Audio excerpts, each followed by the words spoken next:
കുറുപ്പന്തരയാണ് സ്ഥലം. ഞാൻ പോസ്റ്റ്നേറ്റൽ കെയറിന് വേണ്ടിയിട്ട് കുറേ സ്ഥലങ്ങളിൽ അന്വേഷിച്ചായിരുന്നു. ആരോഗ്യമന്ത്രിയെ കുറിച്ച് കണ്ടു. അപ്പം അവരോട് ജസ്റ്റ് വിളിച്ച് ചോദിച്ചു, കാര്യങ്ങളെ പറ്റിയൊക്കെ അറിഞ്ഞു. ഫൈനലി ഞങ്ങളൊരു ഡിസിഷൻ എടുത്തിരുന്നില്ല.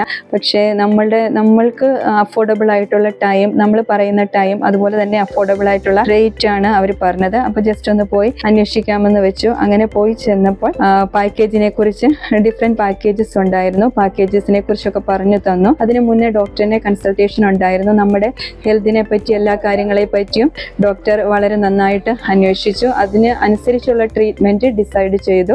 അങ്ങനെ ഞങ്ങൾ പിറ്റേ ദിവസം തൊട്ട് ആരോഗ്യമന്ത്രയിൽ പോസ്റ്റ്നേറ്റൽ കെയറിന് വേണ്ടി വന്നു. 7 days ആയിരുന്നു എൻ്റെ കെയർ. നമ്മൾ വരുന്ന സമയത്തെല്ലാം നമ്മൾക്കൊരു പ്ലസൻറ്റ് ആൻഡ് കാം എൻവയോൺമെൻറ്റ്, അതുപോലെ തന്നെ വളരെ ഹമ്പിൾ ആൻഡ് പൊളൈറ്റ് ആയിട്ടുള്ള സ്റ്റാഫിൻ്റെ പെരുമാറ്റം, ബിഹേവിയർ, അതുപോലെ നമ്മുടെ ട്രീറ്റ്മെൻറ്റിൻ്റെ സമയത്ത് ഡോക്ടേഴ്സ് എപ്പോഴും വന്ന് നമ്മളോട് എങ്ങനെയുണ്ട് കാര്യങ്ങളെന്ന് അന്വേഷിക്കും. അതുപോലെ തന്നെ നമുക്ക് ഡെലിവറി കഴിഞ്ഞിട്ടുള്ള ബാക്കി കെയറിനെ പറ്റിയിട്ടുള്ള കാര്യങ്ങൾ ഡീറ്റെയിൽ ആയിട്ട് നമുക്ക് പറഞ്ഞുതരും. എന്തൊക്കെ കെയർ നോക്കണം, ഏതൊക്കെ ഭക്ഷണങ്ങൾ അവോയ്ഡ് ചെയ്യണം, അങ്ങനെയുള്ള കാര്യങ്ങളെ പറ്റിയെല്ലാം പറഞ്ഞു തരും. എന്തുകൊണ്ടും വളരെ നല്ലൊരു ട്രീറ്റ്മെൻറ്റ് സ്ഥാപനമാണ് ആരോഗ്യമന്ത്ര എന്ന് പറയുന്നത്. നമുക്കതൊരു ശരിക്കും പറഞ്ഞാൽ ഒരു സ്ഥാപനമാണെന്ന് തോന്നത്തില്ല, നമ്മുടെ ഒരു സെക്കൻഡ് ഹോം പോലെ തന്നെ നമുക്ക് തോന്നത്തുള്ളൂ. നമ്മുടെ മനസ്സിനെ റിലാക്സ് ചെയ്യുന്ന ഒരു സ്ഥലമാണിത്. അതുകൊണ്ട് നമുക്ക് അഫോർഡബിൾ ആയിട്ടുള്ള റേറ്റിൽ ഞാൻ നിങ്ങൾക്ക് പറഞ്ഞു തരുന്നത് ഏറ്റവും നല്ല സ്ഥാപനം ആരോഗ്യമന്ത്രയാണ്. Thank you.